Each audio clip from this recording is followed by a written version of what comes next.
ఈ కథ ప్రారంభం ఒక యుద్ధ ఘోషతో కాదు, కాలానికి అతీతంగా నిలిచిన ఒక దివ్యమైన రూపంతో. ఆయనే నటరాజు, సృష్టి, స్థితి, లయలను తన నృత్యంలో బంధించిన జగన్నాటక సూత్రధారి. అయితే ఆ అద్భుతమైన రూపంలో మన కళ్లను దాటిపోయే ఒక రహస్యముంది, చాలా దగ్గరగా గమనిస్తే తప్ప కనిపించనిది. ఆయన పాదాల కింద అణచివేయబడి ఆయన ప్రాణంతో కొట్టుమిట్టాడుతున్నాడు ఒక మరగుజ్జు. వాడే అపస్మారుడు. శివుడు సైతం చంపలేని ఏకైక జీవి వాడు. ఎందుకంటే వాడిని నాశనం చేస్తే ఈ విశ్వ సమతుల్యతే దెబ్బతింటుంది, ఈ సృష్టే కుప్పకూలిపోతుంది. ఈ రహస్యం మూలాలు తెలుసుకోవాలంటే మనం వేల ఏళ్ల వెనక్కి వెళ్ళాలి, దారుకావనం అనే ఒక పవిత్రమైన అడవిలోకి. అది అపారమైన ఆధ్యాత్మిక శక్తికి నిలయం, కాని అక్కడి జ్ఞానమే అజ్ఞానానికి దారితీసింది. ఆ అడవిలోని ఋషులు సామాన్యులు కారు, వేదాలను అవపోసన పట్టినవారు. వారి మంత్రశక్తికి మేఘాలు సైతం తలవంచి వర్షించేవి, యజ్ఞాలతో దేవతలను సైతం శాసించేవారు. కాలక్రమేణా వారి శక్తి వారి అహంకారంగా మారింది. ఈ సృష్టికి తామే అధిపతులని భ్రమించారు.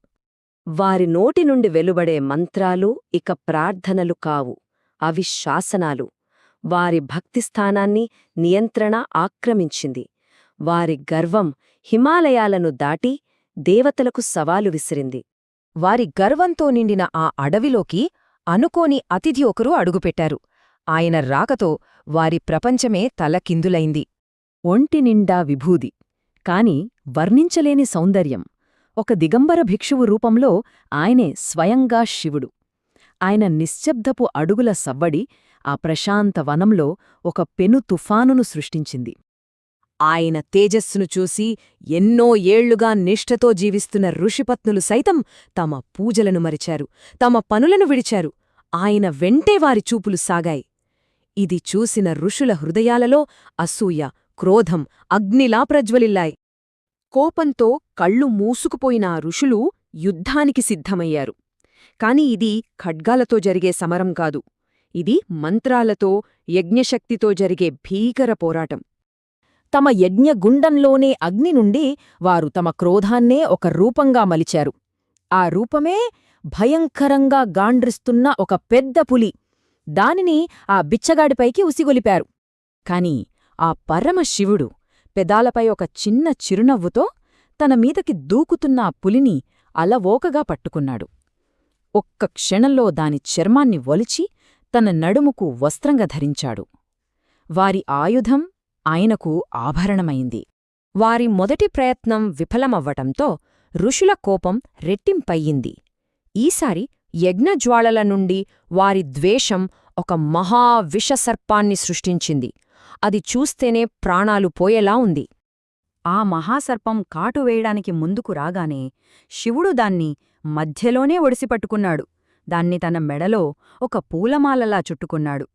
వారి మరో భయంకర ఆయుధం ఆయన అలంకార వస్తువుగా మారిపోయింది. రెండుసార్లు పరాజయం పాలైన ఋషులు నిస్సహాయతతో తమ సర్వశక్తులను, తపశ్శక్తిని ధారపోసి తమ చివరి అత్యంత భయంకరమైన ఆయుధాన్ని సృష్టించారు. అది వారి అజ్ఞానానికి ప్రతిరూపం.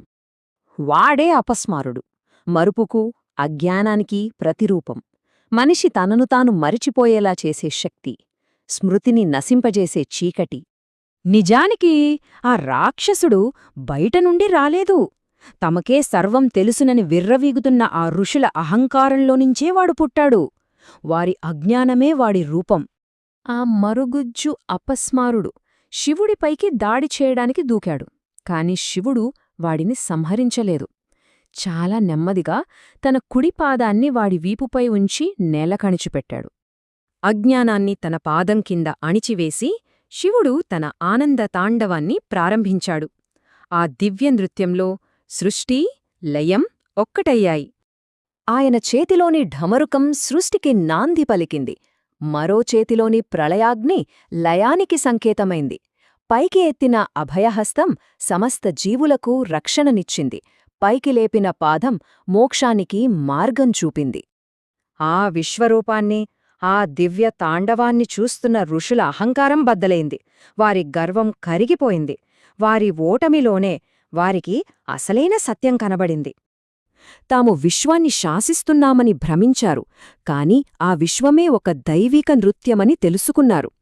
తమ మంత్రాలు ఆజ్ఞలని అహంకరించారు, కాని అవి కేవలం ఆ శక్తిని ఆహ్వానించే అనుమతులని గ్రహించారు. తామే శక్తికి మూలమని గర్వపడ్డారు, కాని ఆ మహాశక్తి తమ ద్వారా ప్రవహిస్తోందని వారికి జ్ఞానోదయమైంది. ఈ కథ చివరగా మనకు చెప్పేదే ఒకటే. నిజమైన అజ్ఞానమంటే ఏమీ తెలియకపోవడం కాదు, మనకు తెలిసినదే సర్వస్వం అనుకోవడమే అతిపెద్ద అజ్ఞానం.